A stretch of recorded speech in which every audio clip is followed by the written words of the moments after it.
Good morning, everyone. Today we have with us Principal Ritu Bishnoi from New Yashoda Public Schools. And today we are talking about the influence of education and books and the value they carry in our lives. So, welcome to the interview, ma'am. Thank you. And we'll start with some generic question. How you decided to become the principal?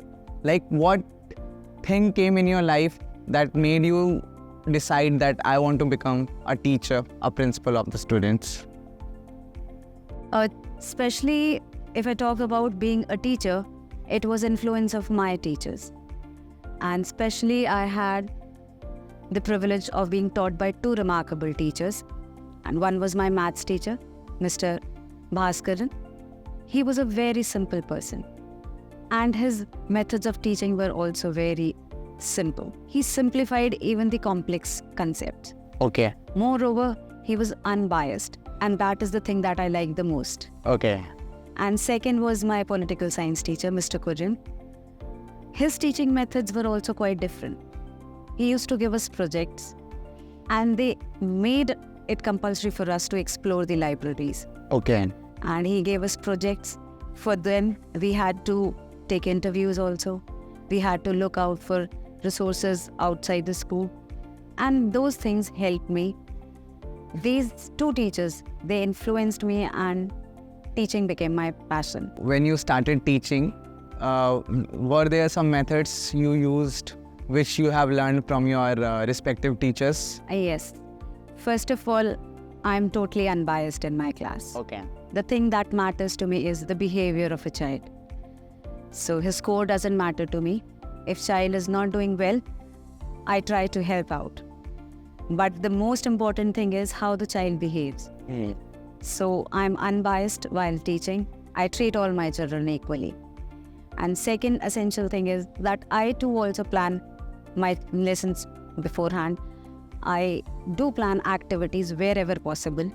So where I can ensure that the children are indulging in their self-learning, where I give them something to find information, where they can apply their knowledge. So that is very essential. So when we assist a child in their learning, so that makes them more confident and concepts become more clear. So what do you think is the change which has come into play for the teacher to teach the students in a more practical application? Like what things and activities they are more involving and how they are actually benefiting the students?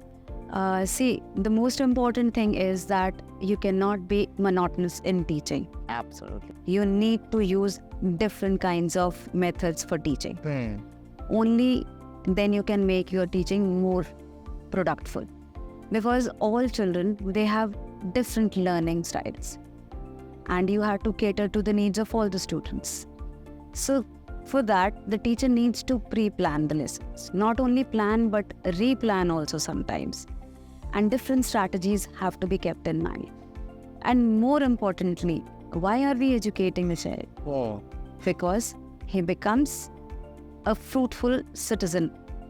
He is a capable citizen who can give back to the society. And that can only be possible when we also tell them the implications and how this knowledge which they are acquiring in the school will help them in the future. So we need to give them a ground where they are able to explore themselves.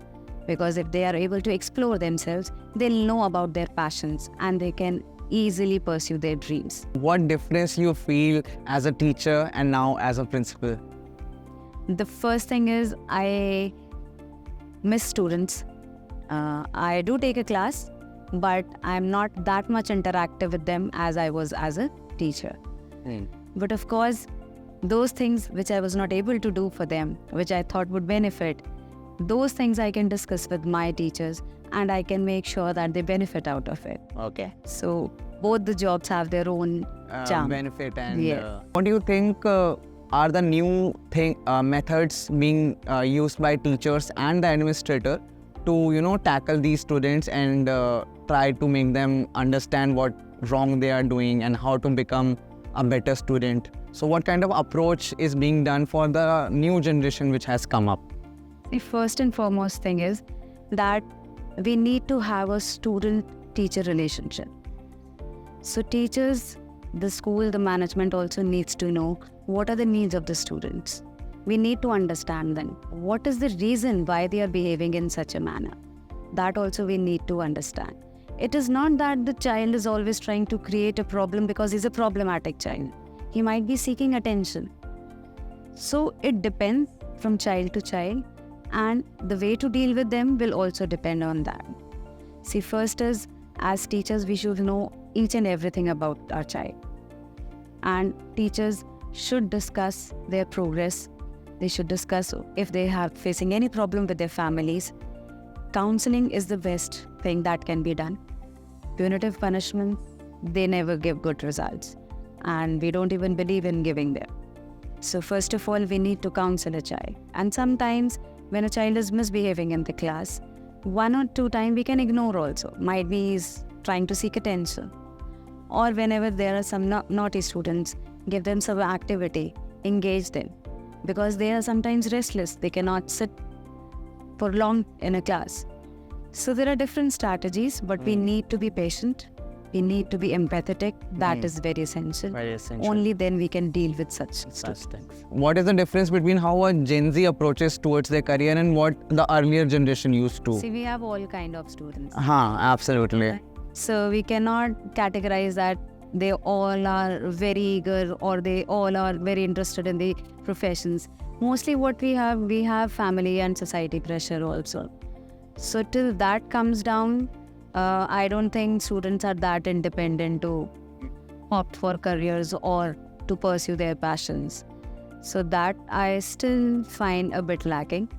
Parents need to know the aptitude and attitude of their child, and they should let them pursue their dreams.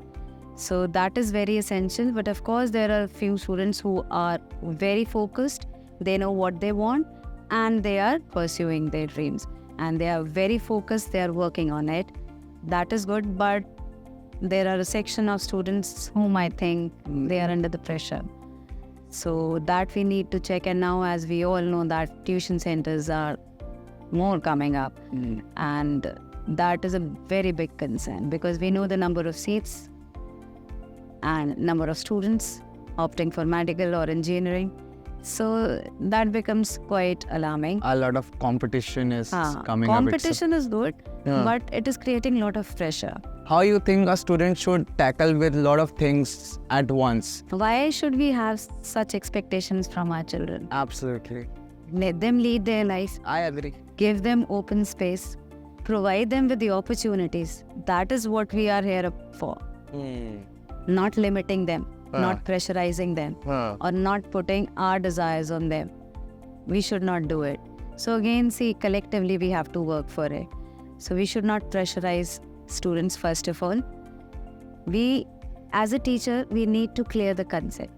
We need to let the child decide what he wants to be, what activity he is interested in.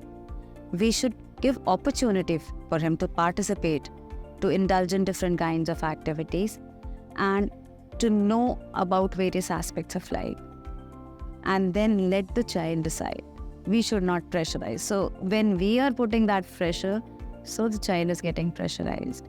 So if we take away that pressure, let the child relax, that will be much better. Right. What kind of plans or things you have been doing and have planned to do to make your education a better place? One thing is activities. We tell the teachers to prepare any activity for any subject matter. But what happens when we come to the implementation? Time is less, or you don't have space, or it would create indiscipline. So because of these things, sometimes we tend to neglect those activities. But I encourage the teachers to take on those activities. If you need space, you can use the school hall, you can use the school ground, but activities should be carried out. So that is very much essential for the growth of a child. Second important thing is that trips, day feeds, they are also very important, but we restrict them also because of lack of resource or time, or sometimes the weather doesn't permit. So it happens, but we need to pre-plan these things. So co-curricular activities also need to be planned properly. So what range of activities we are taking. So just not picking activity for the sake of it, but what will be the objective and what will be the outcome, that needs to be kept in mind. So planning of the activities, that is very essential, and that we are really working on. What are the things which makes a principal stress? Because we as a student always had a certain image of principal, and we were, a kind of scared, or more scared, I would say, from the principal. Like with the teacher, we might be having some good bonding as a student. But when it comes to the principal, we were always like, oh, it's principal ma'am, principal sir, so we need to make a certain distance. So how you are dealing with that distance, and how you are trying to, decrease that space between the student and a principal? And the good thing is that my students approach me very easily. Okay. I'm quite accessible to my teachers as well as to my students. Of course, I am firm, but I am accessible to them, and they do come up with their problems to me. So in this area, I don't find any difference. Okay. So what do you feel as a principal, as an accessible principal who is open to listening and interacting with the students? What difference you have created, which lot of I would say principals couldn't do in their times? Sometimes what happens is that we genuinely need to understand their problems. See, they might come up with a very silly thing, but we need to listen. That is the key. If you listen to a child or to a teacher, because they want themselves to be heard. So hear them out. First hear them, and then rationally explain them whether it is possible or not. So they'll accept that. But if you straight away say no, and if you are rude, then that will not provide you a good rapport with your students or teachers. So that is one thing. I think we need to be empathetic, we need to be patient, and we should be a good listener. So when we can give reasons and we can satisfy them, then why do we just be strict and say no? Be firm, but listen to them, because everyone wants to be heard. So listening, it doesn't take much time. So we are there for the students. So rest activities we can do later on, but there we are for the student. So listen to them, so they'll feel that they are being heard and somebody is there to look after them. So this is one area where I feel comfortable. What are the 3 things you would like to tell the students of today they should do more to be less distracting and be more disciplined in their life and become better at what they are doing? See, this is the best time of their life. So take as much as possible from your teachers. Okay. And respect your teachers and your elders, your family members. What they are saying has some essence in it. Listen to them.